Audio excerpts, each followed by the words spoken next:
Justice Yashwant വർമ്മയുടെ വസതിയിൽ നിന്ന് പണം കണ്ടെത്തിയ കേസിൽ സുപ്രീംകോടതി വിധി പറയാനായി മാറ്റി. ഡൽഹി ഹൈക്കോടതി ജഡ്ജിയായിരിക്കെയാണ് യശ്വന്ത് വർമ്മയുടെ വസതിയിൽ നിന്ന് കത്തിക്കരിഞ്ഞ നിലയിൽ നോട്ടുകെട്ടുകൾ കണ്ടെത്തിയത്. ജഡ്ജിയെ ഇംപീച്ച് ചെയ്യണമെന്നാവശ്യപ്പെട്ട് പ്രതിപക്ഷ എംപിമാർ പാർലമെന്റിൽ നോട്ടീസ് നൽകിയിരുന്നു. സജു തോമസ് ചേരുന്ന വിശദാംശങ്ങൾ നൽകാൻ. സജു, എപ്പോൾ തന്നെ വിധി പറയുമെന്നാണ് ഇപ്പോൾ തീരുമാനിച്ചിട്ടുള്ളത്? മറ്റു വിശദാംശങ്ങൾ എന്താണ്?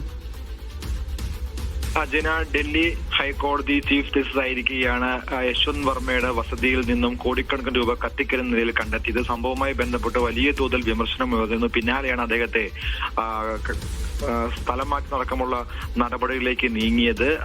അദ്ദേഹത്തെ ഇംപീച്ച് ചെയ്യണമെന്ന് ആവശ്യപ്പെട്ട് പ്രതിപക്ഷ എംപിമാർ പാർലമെന്റിൽ നോട്ടീസ് നൽകിയിരുന്നു. ഈ സാഹചര്യത്തിൽ വലിയ തോതിൽ തന്നെ ഇത് രാഷ്ട്രീയ വിവാദമായി മാറിയിരുന്നു. പ്രത്യേകിച്ച് ഇദ്ദേഹത്തെ സംരക്ഷിക്കാനായി BJP തുനിയുന്നു എന്നുള്ള വിമർശനമൊക്കെയും ശക്തമാക്കുന്നതിനിടയിലാണ് ഈ അന്വേഷണവുമായി ബന്ധപ്പെട്ടപ്പോൾ സുപ്രീം കോടതി വിധി പറയാൻ വേണ്ടി മാറ്റിവെച്ചിരിക്കുന്നത്.